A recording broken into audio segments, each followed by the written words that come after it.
I'm Father Terrance, and being a priest, I get the blessing to talk to a number of people. And a lot of times when I'm talking to people, at some point I will ask them, what do you think God's plan is for your life? What does God have actually in mind for you? And you'll get a bunch of different answers. You'll get, well, I think God wants me to be a good person. God wants me to have a family. God wants me to have a certain type of job. He wants me to get to heaven. He wants me to be a saint. And I said, well, those are all very good answers. I said, but actually, God wants even more from you. His plan is even greater than that. And they said, well, what's his plan then? And I said, well, very simply, Romans 8:29. What does St. Paul say in Romans 8:29?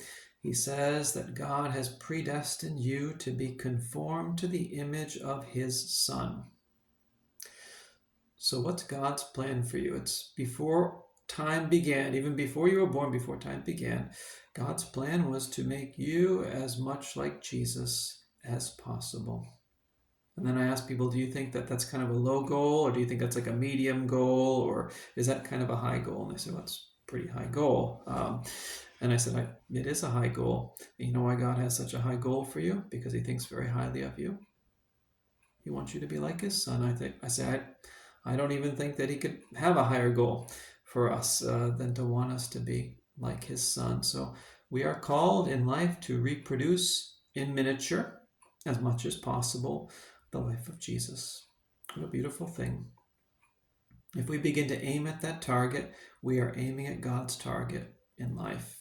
And when we aim at God's target in life for us, God says, if you do that, I'll take care of everything else, and I'll help you to reach that target as well, too.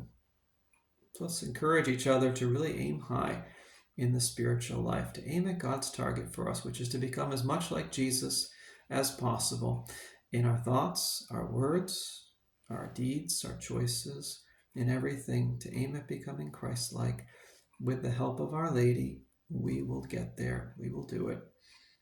I'm Father Terrance, and Ave Maria, please keep me in your prayers, and I will keep you in mine as well. God bless.